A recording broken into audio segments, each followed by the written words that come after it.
Hi అండి, welcome back to Sujana's kitchen. Cauliflower curry చేయడం కోసం స్టవ్ వెలిగించుకుని గిన్నె పెట్టుకుని ఆయిల్ వేసుకోవాలి. ఆయిల్ వేడైన తర్వాత ఆవాలు జీలకర్ర వేసుకుని ఫ్రై చేసుకోవాలి. తర్వాత ఆనియన్స్ కూడా వేసుకుని ఫ్రై చేసుకోవాలి.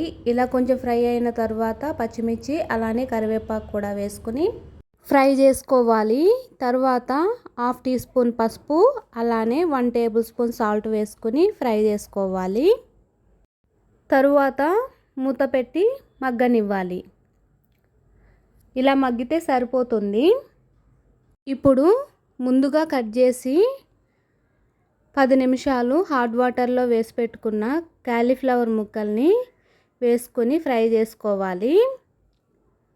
క్యాలీఫ్లవర్ ముక్కల్ని కంపల్సరీ హాట్ వాటర్లో వేసి పెట్టుకోవాలి.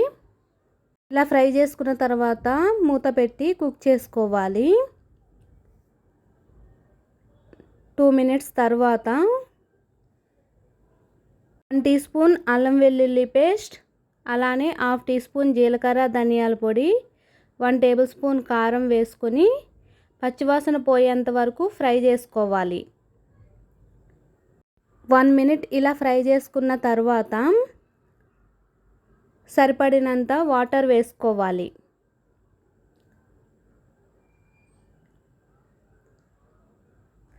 ఒకసారి కలుపుకొని మూత పెట్టి కుక్ చేసుకోవాలి.